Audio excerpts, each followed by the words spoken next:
Selamat pagi, Assalamualaikum warahmatullahi wabarakatuh. Di topik kita hari ini, ya, kita akan fokus kepada bagaimana menetapkan tema dan judul. Sebenarnya topik ini, ya, itu nanti akan kepakai pada saat, jadi menetapkan judul itu biasanya kan kita lakukan di awal ya, biasanya di awal. Judul kamu mau ngambil apa? Nah, yang pertama itu nanti ini ada beberapa panduan yang bisa dijadikan dasar untuk menetapkan tema dan judul dalam penyusunan proyek ataupun nanti pada saat penyusunan skripsi. Jadi ini akan mudah dan istilah orang akan menarik pada saat dibaca gitu. Oh, dari judulnya sudah menarik. Ya, seperti itu.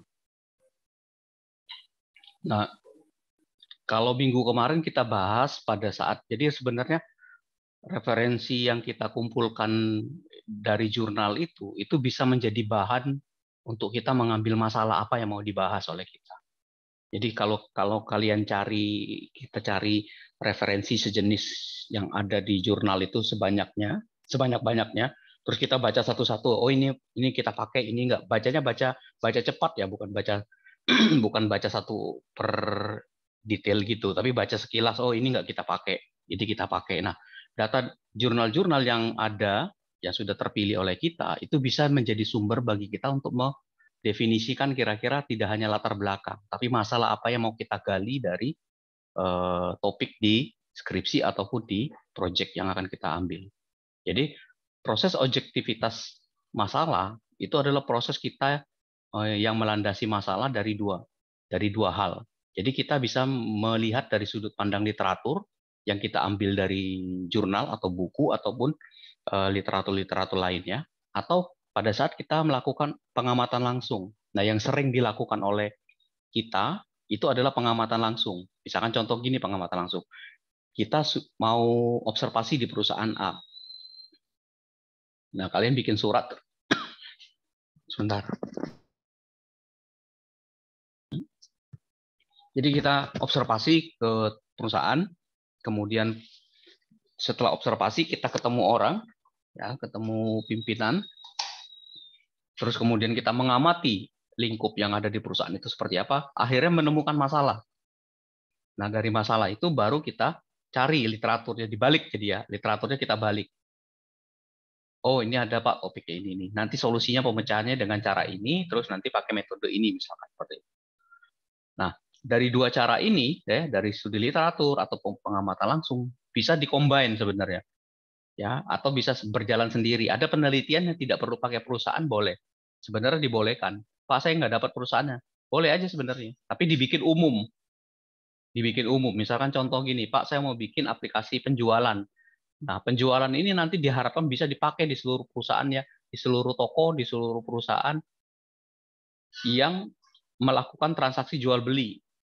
Saya tapi tidak fokus kepada aplikasi khusus seperti itu, pada perusahaan khusus untuk itu. Itu silakan bisa juga. Nanti kita bandingnya dari literatur-literatur yang sudah ada. Kita ambil yang sama, terus kemudian kita kembangkan, terus jadilah sebuah aplikasi misalkan seperti itu.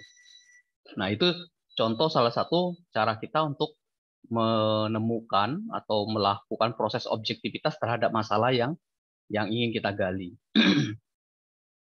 Nah, balik ke topik kita hari ini, bahwa sebaiknya, sebenarnya bukan sebaiknya ya, di dalam judul penelitian, di dalam judul judul skripsi atau judul proyek kita, itu disarankannya ada 4 hal ini.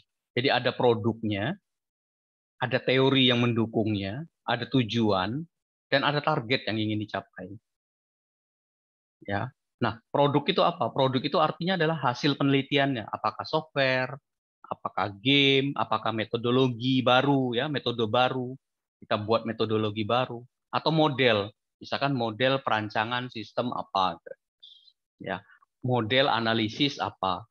Kalau software atau aplikasi, aplikasi penjualan tunai.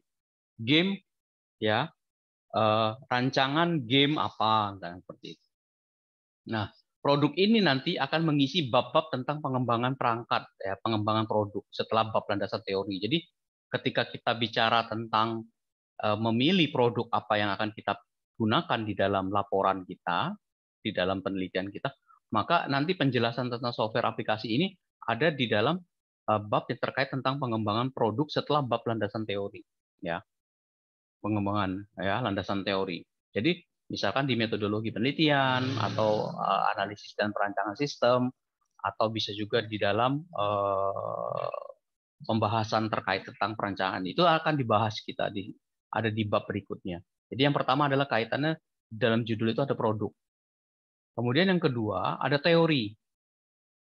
Nah, teori adalah yang melandasi produk yang kita buat tadi. Teori ini akan mengisi paragraf pada bab landasan teori. Jadi teori-teori itu misalkan, Pak, saya ngambil dari jurnal, saya ngambil dari buku, Pak, saya ngambil dari mana. Itu bisa menjadi teori yang mendukung. Biasanya teori itu adalah metode yang kita bahas gitu. Ya, misalkan perancangan aplikasi penjualan menggunakan metode. Aplikasi game menggunakan aplikasi game dengan metode skenario misalkan. Nah, itu ada metode teori yang mendukungnya. Nah, kemudian yang ketiga ada tujuan, apa yang kita inginkan, ya. Kita ambilkan dari masalah yang kita ambil dan tujuan dari penelitian itu untuk menciptakan masalah itu. Jadi masalah tujuannya buat apa? Ya. Kemudian yang terakhir adalah objeknya, tempatnya di mana? Ya, objeknya. Ya. Target dan tujuan ini sama ya. Jadi ada yang ini objek nih maksudnya ini. Ini objek target ini nih, ya. Objeknya apa?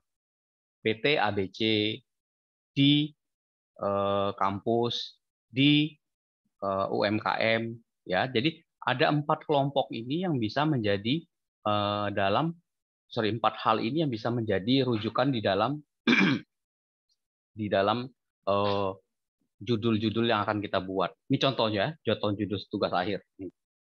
Yang warna merah, ya, ini adalah produknya. Teorinya yang warna biru, hijaunya adalah tujuan dan objeknya. Ini judulnya kita lihat. Misalkan yang pertama, saya ngambil judul tentang game simulasi. Nah, berarti nanti judul saya ini akan menghasilkan sebuah produk yang berupa game simulasi tapi. Kemudian bursa kerja, objeknya. Nah, bursa kerja, objeknya. Saya tidak menyebutkan bursa kerja ini di perusahaan mana. Ya, kalau yang ini. Ya, saya tidak menyebutkan perusahaannya di mana. Tapi objek yang menjadi objek simulasi itu adalah simulasi yang terkait tentang tentang bursa kerja. Berbasis konsep multigen cerdas. Ini teorinya. Jadi saya membuat game aplikasi itu di perusahaan ini menggunakan metode konsep multi agen cerdas. Untuk apa tujuannya? Untuk meningkatkan efisiensi proses pencarian kerja. Jadi pada saat orang mencari kerja nanti dengan akan lebih mudah menggunakan aplikasi game tadi. Jadi dia cukup mau nyari kerja tentang apa, efisiensi pencarian kerja. Oh Pak, saya cari kerja dengan misalkan katakanlah programmer. Nah, game ini akan seolah-olah pada saat proses mencari itu seperti membuat game atau bermain game simulasi. Membuatnya pakai apa? Membuatnya menggunakan konsep ini metodologinya. Tidak menyebutkan kita apa aplikasinya dibangun dengan pemrograman apa, tidak menyebutkan di sini. Ini judul yang pertama ya, game simulasi. Kemudian yang kedua, ini judulnya Knowledge Management System, itu produk. Berbasis konsep social network, teorinya. Untuk apa? Untuk meningkatkan partisipasi pegawai dalam proses knowledge spiral pada perusahaan XYZ. Nah, disebutin di sini. Ya, jadi kalau yang judul nomor 2 ini bagus nih kalau misalkan kita perusahaannya sudah stabil ya. Ini bisa nih. Jadi knowledge management system tuh kita bikin sistem yang terkait tentang pengetahuan manajemen. Misalkan bukan berapa jumlah konsumen, bukan, tapi knowledge management. Bagaimana kalau rapat ya, social network nih. Bagaimana kalau rapat, apakah siapa yang mendapatkan tugas untuk menyelesaikan ini. Kemudian kalau ada istilahnya kerja tim ya, social network di sini. Nah, meningkatkan apa? Partisipasi pegawai dalam proses knowledge-nya. Semuanya dilibatkan di dalam proses membangun knowledge management. Ini SI banget nih ya, kalau nomor 2 ini. Kemudian judul yang ketiga, ada sistem cerdas. Produk. Berarti kita bikin sistem yang cerdas.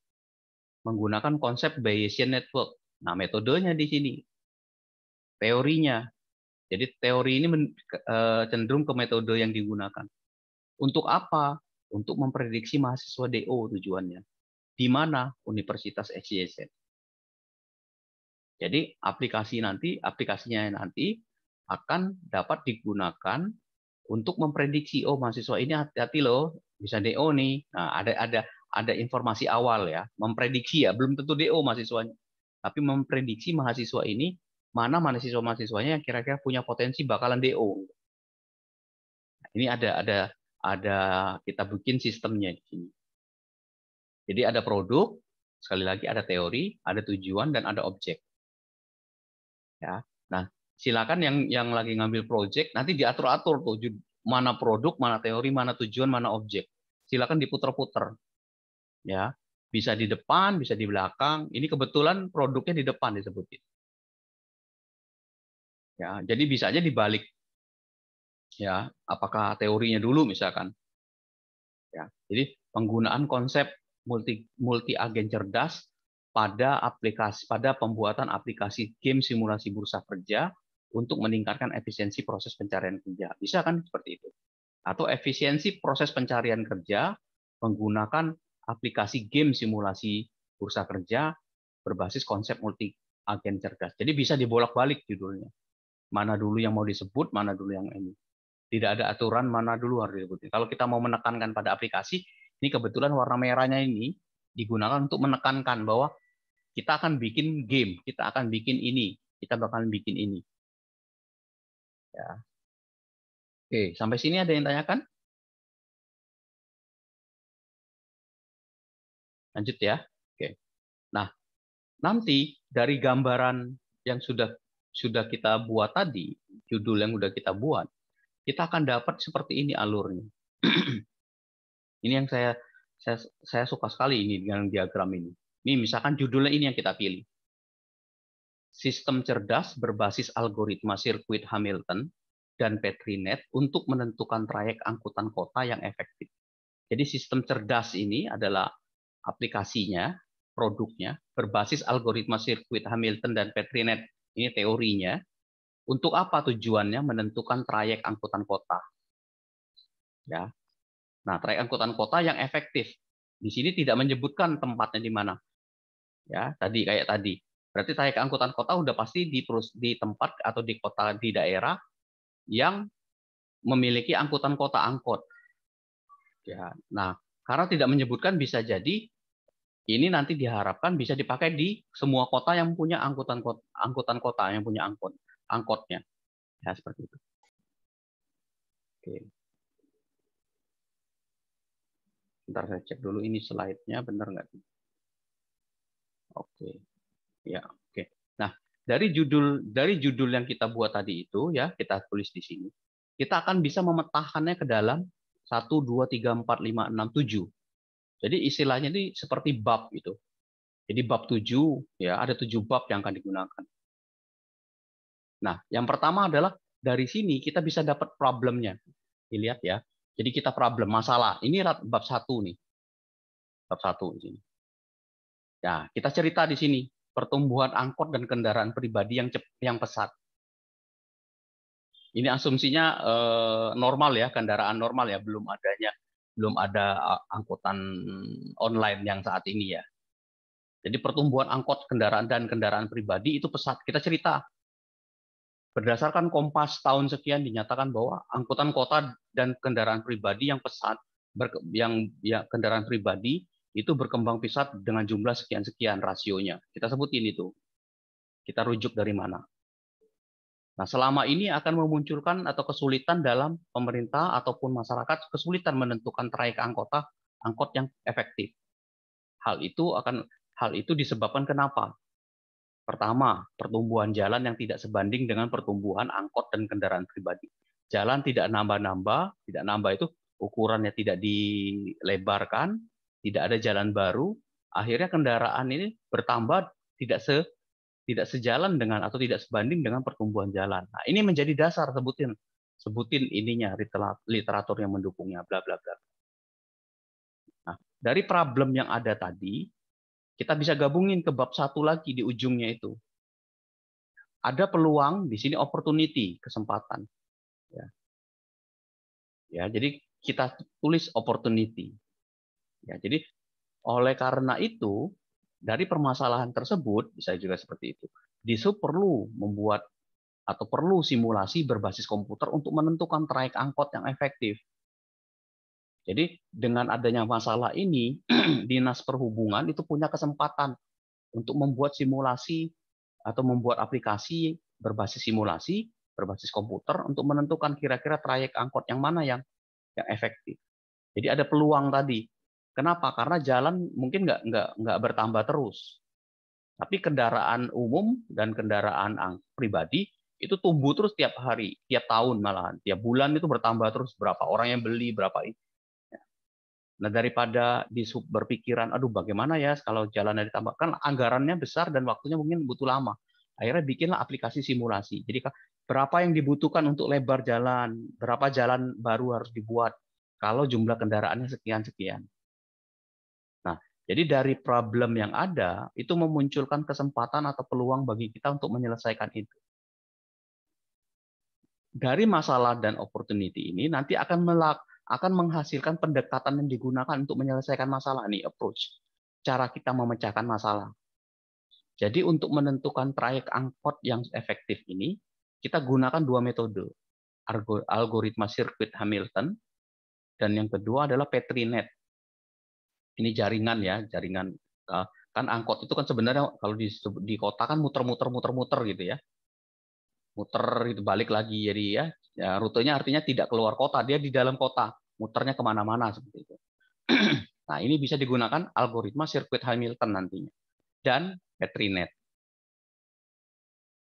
Dishub tadi, aplikasi yang akan dibuat oleh Dishub tadi, itu dia bisa bikin dalam bentuk simulasi. Ya, jadi simulasi itu visualisasi terhadap bagaimana pertumbuhan atau bagaimana memecahkan masalah tadi tentang trayek angkot tadi. Dia bikin simulasi. Oh, kayaknya kita harus mengurangi trayek angkot deh. Dulu misalkan katakan kota Cirebon ya ada di berapa? Di 10 mungkin ya. Nah, oh kayaknya jalur ini bisa dikurangi nih, diganti. Jadi ada jalur-jalur yang dihilang. Oh, di 10 kayaknya nggak terlalu efektif nih. Kita hilangin. Nah, nanti angkot yang D9 misalkan rutenya ditambah untuk jalur D10 misalkan, contoh seperti itu. Jadi kebijakan tentang bagaimana untuk memecahkan masalah terkait trayek ini tadi, itu bisa dibikin simulasi dulu. Coba kalau kita hilangkan ini jalur angkot ini kita tambahin. Efektif nggak? Jaraknya panjang nggak? Biayanya masuk nggak? Apakah dengan angkot bayar 5.000 dengan rute seperti itu layak apa tidak? Nah, itu semua bisa dibikin simulasi. Nah, dari sini kita akan dapat 3 pendekatan yang kita gunakan.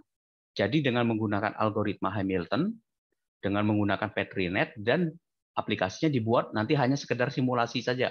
Simulasi bukan kondisi sebenarnya ya. Seperti itu.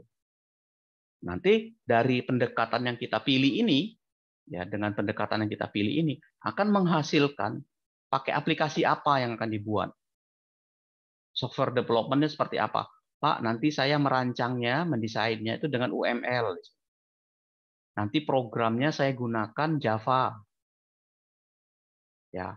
Terus nanti ada pengujiannya saya bisa gunakan black box dan white box.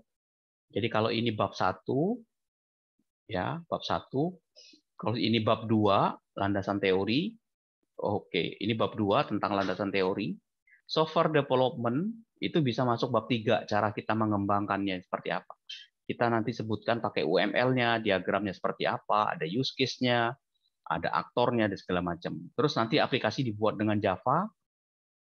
Ya, kemudian ada software testing untuk pengujian. Ya, Oke, biasanya. jangan. Oke. Kenapa? Oke. Ya. Jadi software development ini nanti di bab 3, analisa dan perancangan sistem. Ya. Kemudian dari software development ini nanti muncul bab 5-nya, implementasinya. Kalau kita nanti buat program sampai bab 3 ini, 1 2 3 ini. Atau yang sekarang itu kalau di skripsi sampai bab 4. Nanti implementasinya adalah di bab berikutnya, implementasi sistem judulnya seperti itu. Nah, nanti kita capture programnya di sini, trayek angkotnya gimana, pretest ya, post testnya gimana, hasil pengujian kita itu ya. Nanti software implementation diuji pakai ada grafiknya, ada pakai white box atau black box. Baru terakhir kesimpulan apa yang bisa kita angkat dari hasil analisis kita tadi, hasil kita membuat aplikasi tadi seperti apa. Game simulasi kesimpulan gini, game simulasi berbasis algoritma Hamilton dan Petrinet efektif. Nah, jadi kejawab nih jawaban ini. Kan menentukan trayek angkutan kota yang efektif. Kemudian kesimpulannya berarti efektif dia untuk menentukan trayek. Ya, ini contoh. Contoh lainnya misalkan ini. Contoh lainnya. Game mobile petualangan berbasis teori Van Hill untuk meningkatkan nilai pelajaran matematika geometri SMA. Sama kayak tadi, kita petakan masalah, opportunity, approach, game development, game implementation, game measurement, sama result-nya. Nah, kita lihat di sini problemnya. Oh, ternyata nilai matematika, khususnya geometri, sangat rendah. Nah, ini kenapa kita bisa bilang ini? Oh, ada rujukannya, Pak. Ini. Ya. Nah, nilai matematika yang tadi rendah tadi di tingkat SMA, khususnya mata pelajaran matematika dengan fokusnya adalah geometri, itu rendah. Ada sumber yang menyatakan ini. Jadi tidak serta-merta kita menentukan karena kitanya nggak bisa, jadi kita sulit, kita sebut kita nilainya rendah. Enggak, padahal semua orang banyak di sini. Makanya butuh rujukan. Ada juga yang bilang bahwa pelajaran matematika itu sulit. Sumbernya di mana? Jangan katanya, misalkan, saya tuh paling nggak suka Pak matematika. Nah, kan yang ngomong kita, ada nggak orang lain? Ada nggak sumber yang menyatakan itu? Oh, ada survei dari katakanlah koran atau dari surat kabar atau televisi yang menyatakan ini nilainya rendah Pak, nilainya dianggap matematika itu sulit. Dari masalah ini sama menghasilkan peluang. Bagaimana ya caranya biar siswa-siswa SMA ini suka dengan matematika. Nah, itu kan tantangannya gitu. Bagaimana cara kita membuat orang itu suka dengan matematika. Kita lihat anak-anak sekarang itu suka main game. Ya. Nih, kita lihat nih. Anak-anak sekarang tuh suka main game. Terus gamenya yang sifatnya adventure, petualangan. Ya, jadi nah itu kan memunculkan peluang bagi kita. Bagaimana mengkombinasikan game orang-orang yang suka main game tadi terhadap masalah yang ada. Ya. Jadi bagaimana caranya menghubungkan itu. Kemudian sekarang itu ada peluang lagi. Hampir sebagian besar orang itu punya HP sendiri. Ya, punya. Jadi akhirnya dia nggak kendala dengan HP yang ada. Nah, sekarang dari dua opportunity ini akan menghasilkan pendekatan atau solusi atau metode yang bisa dipakai untuk meningkatkan siswa yang senang tadi adventure tadi, maka kita pakai metodenya adalah game adventure. Adventure itu petualangan ya. Misalkan matematika gini, kamu nggak bisa buka pintu ini kalau tidak tahu jawaban 1+1 berapa. Nanti kalau dia bisa benar 2, masuk dia ke dalam. Nanti naik levelnya. 2 dikali 5 ditambah 10, teman ini berapa hasilnya? Untuk bisa lompat dari jurang ini ke yang berikutnya. Nah, itu bisa seperti itu kan, itu contoh ya, contoh adventure. Jadi ada adventure-nya. Nanti kamu bisa ngambil nambahin tenaga kalau misalkan ke sini. Jadi dia menjelajah dalam satu ruang, dalam satu area, dan kemudian ada peluang-peluang apa yang bisa dilakukan. Kemudian kalau mahasiswa atau siswa itu punya HP sebagian besar, maka aplikasi yang dibuat tidak lagi berbasis web atau desktop, tapi pakai game mobile. Kan muncul dua peluang nih berarti. Jadi dari judul, dari masalah yang ada tadi, kita kepikiran, oh nanti saya berarti lebih bagusnya pakai game, pakai handphone dong Pak aplikasinya. Iya ya, pakai handphone. Nah, pakai game mobile. Sedangkan untuk menentukan masalah ini, bagaimana menyelesaikan masalah ini, nanti diimplementasikan di dalam aplikasi yang ada, itu menggunakan teori Van Hill. Gitu. Nah, karena yang kita bikin adalah dalam bentuk game, maka pendekatan yang dipakai adalah game development. Ya, beda sama sini. Ini software development, sistem ya, sistem development ya. Kalau ini game development. Bikin aplikasi game berarti Android. Pakai apa? Rancangannya kita tetap pakai UML, codingnya kita pakai Java misalkan gitu. Nanti ada testing dan segala macamnya sama seperti biasa. Ya, kita gunakan white box dan black box. Ya, seperti itu. Oke, ada pertanyaan sampai sini? Nanti akan menghasilkan game implementasi, kemudian game measurement, dan selanjutnya result. Oke, silakan ada pertanyaan.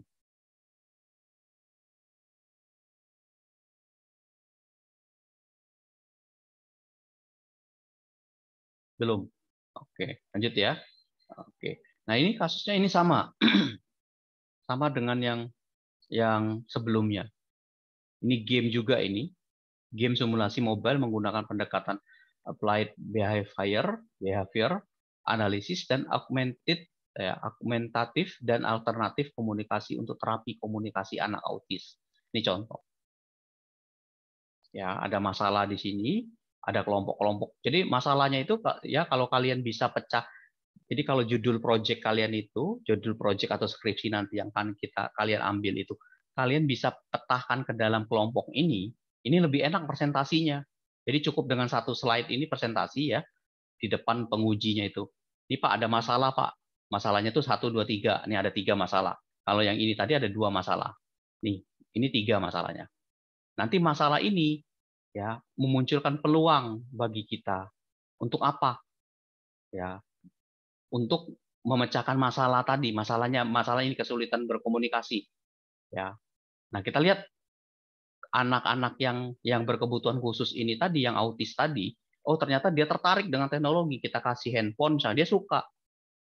Oh, berarti ada kesempatan peluang bagi kita. Berarti kalau dibikin aplikasi gimana ya? Nah, kan muncul. Terus mereka dapat main game juga, lebih efektif untuk menentukan instruksi. Ya, daripada misalkan orang-orang apa gurunya ngomong kayak gitu dia nggak denger gitu ya. Nah tapi dengan menggunakan teknologi dia tertarik akhirnya kan diulik lah istilahnya. Muncullah peluang kenapa nggak kita bikin aplikasi. Oh dalam bentuk apa? Dalam bentuk game. Menggunakan teknologi apa? Teknologinya ini ABA dan AAC. Ya terus teknologi mobile yang dipakai dan ke bawahnya sama seperti yang tadi ya menggunakan software development-nya UML, kemudian Java, dan segala macam. Ini bisa diganti sama kalian. PHP, Pak, CI, dan segala macam. Ya, oke. Sampai sini ada yang tanyakan tentang judul. Ini terkaitnya tentang judul dan gambaran besar judul, gambaran besar materi yang kita akan ambil atau yang akan kita susun pada saat membuat proyek atau skripsi. Ya, oke. Silakan kalau ada pertanyaan.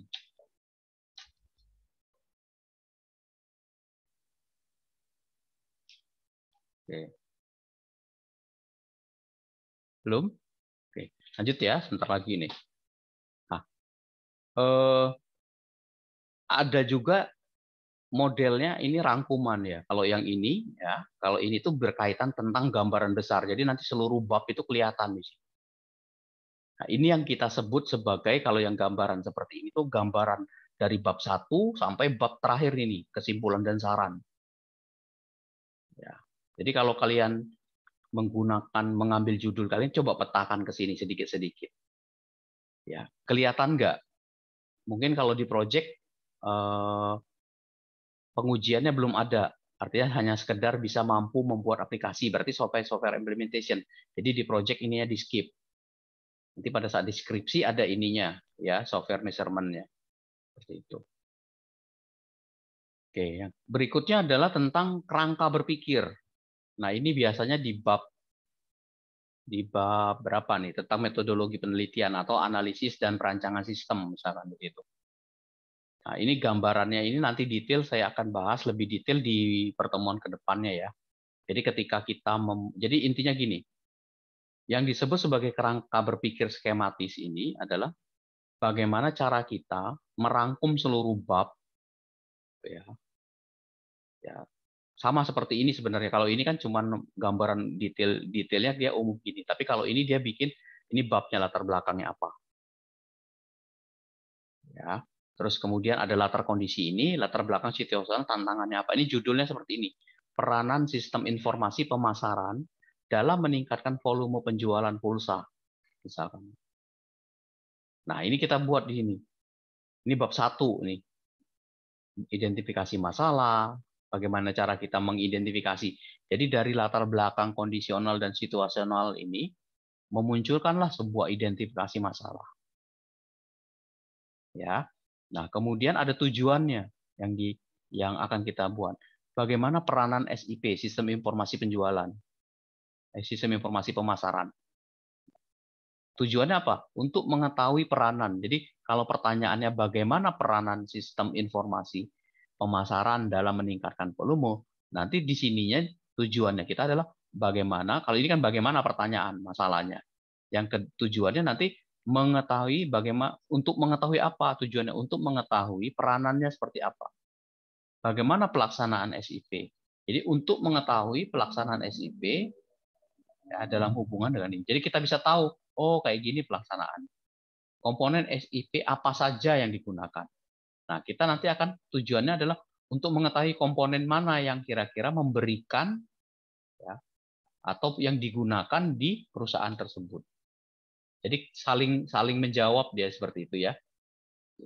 Nanti dari hal ini, dari latar belakang, kemudian panahnya identifikasi masalah, tujuan penelitian, itu akan menghasilkan sebuah kerangka pemikiran. Ya, ini umum dulu ya nanti.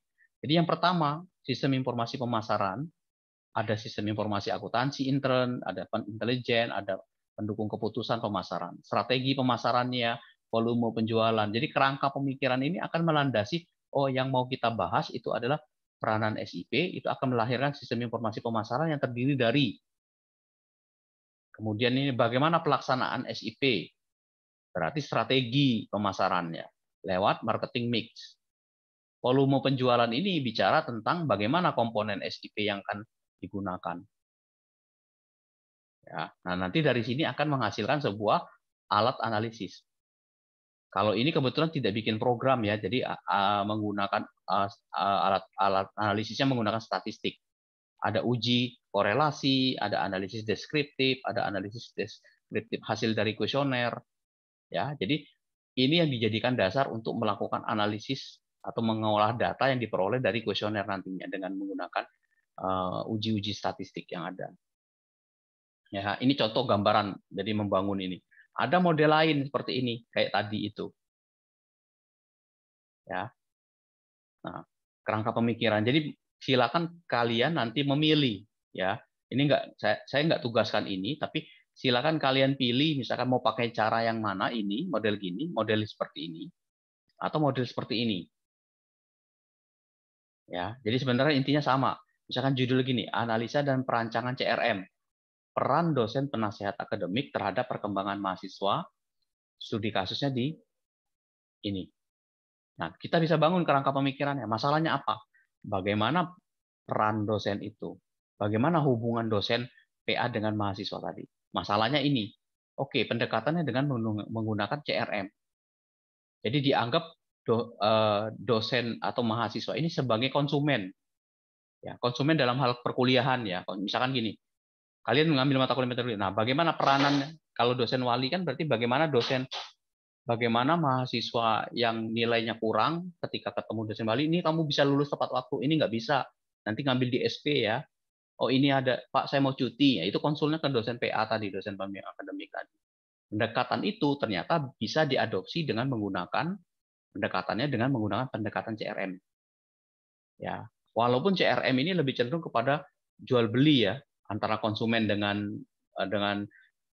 pemilik toko, konsumen dan penjualan di dalam sistem penjualan. Tapi ternyata di dalam hubungan, katakanlah di dalam proses pembimbingan dosen PA itu bisa ditarik konsepnya diambilkan. Gitu. Nah, yang kita pakai pendekatan metode studi kasus. Kita ngambil di kasusnya di kampus ini. Kemudian pengembangan perangkat lunaknya gimana? Oh Pak, saya pakai UML, web based. yang biasa. Terus kemudian ini bisa dipecah web base ini. Web base-nya ini misalkan pakai CI Pak, pakai Laravel, pakai MySQL, bisa ditambahin, ini nggak masalah di sini. Nah, nanti pengukurannya pakai apa ngelihatnya? Nanti ada laporan grafik perkembangan nilai akademik mahasiswa. Jadi mahasiswa ketika di awal dia konsul, Pak, saya tuh nilainya jelek ini. Nanti semester depan ngambil ini. Nah, hasil hasil pemantauan itu dosen PA-nya nanti bisa ngelihat grafik perkembangan nilainya seperti apa. Baru terakhir disimpulkan. Ya, kesimpulannya apa yang bisa ditarik dari uraian masalah-masalah dan pendekatan yang digunakan. Gitu. Oke. Ini sama ya metodologinya. Ini contoh-contoh. Nanti kita bahas lebih detail ini metodologi. Jadi sekarang ini fokusnya kita bagaimana kalian nanti silakan ya mulai memikirkan judul yang sudah kalian buat ya, judul. Jadi yang sudah pernah yang lagi buat judulnya kira-kira bisa masuk Pak di dalam 4 kelompok ini. Pikirkan aja dulu. Ya, itu yang pertama. Yang kedua, dari literatur yang sudah kalian buat tadi, yang sudah kalian kumpulkan, coba baca, kalau bisa baca 10-10-nya, ambil kira-kira kesimpulan apa yang bisa ditarik dari 10 jurnal yang kalian pilih itu, terus kalian mau ngangkat judul apa. Ya, nggak susah itu sebenarnya. Jadi, Pak, saya udah baca judul 10 ini, rangkumannya ditulis, ditandain di Stabilo kah, di jurnalnya itu, ataukah apa. Nanti tempatnya belum ada, Pak. Oke, kosongin aja dulu tempatnya. Atau kalau sudah punya tempatnya, rencananya nanti mau ngembangkan kemana, silakan di draft judulnya apa yang kira akan dibahas. Ya, judulnya terkait apa? Nah, itu silakan ditulis di sini. Ya. Oke. Nah, kemudian nanti kita akan coba ini memetakan ini. Jadi setelah kalian dapat judulnya ini, kita akan memetakan ini. Ya. Pada saat kita nanti bicara di proposal kita bisa capture ini gambar ini. Pak, masalahnya tuh ini, pendekatannya ini, langkah yang digunakan ini, nanti saya pakai apa, seperti ini. Nggak mesti harus bagus seperti ini, bisa pakai dengan menggunakan ini juga nggak apa-apa, bebas. Nanti pada saat kalian ketemu Kaprodi, pada saat mempresentasikan tuh kelihatan di sini. Jadi tidak ditolak, ya, tidak ditolak. Ditolak ini metodenya sudah ada, algoritmanya sudah ada, ya. Terus ini kira-kira bisa nggak? Nah, sesuaikan dengan kemampuan kita pada saat mau menyusun itu. Jangan tinggi juga judulnya, nanti kitanya nggak bisa. Ya, Pak, saya mau ngambil algoritma sirkuit Hamilton. Nah, kalian belum pernah dapat ilmu itu dari semester 1 sampai sekarang. Jangan hindari itu kecuali kalau kita punya kemampuan lebih. Ternyata tidak hanya belajar di kampus, kita dapat pengetahuan dari luar. Oke, nggak masalah. Tapi kalau seperti itu bagusnya disesuaikan dengan yang kalian pelajari yang bisa. Ya. Kemudian putuskan apakah mau membuat aplikasi ataukah hanya sekedar uji seperti ini menggunakan statistik. Ya, jadi nggak masalah sebenarnya. Ya. Oke, sampai sini. Silakan kalau ada pertanyaan. Ya, ada yang mau disampaikan? Silakan. Bentar saya cari dulu sambil nunggu ya. Silakan ada yang ditanyakan.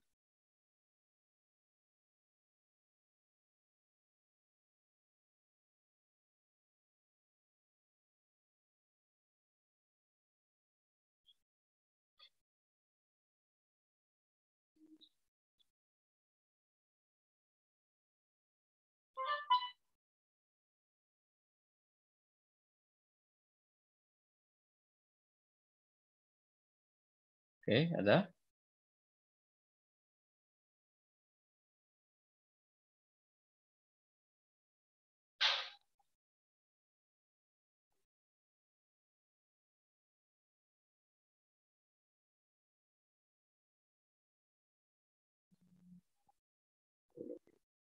Ya, kita cek dulu di sini.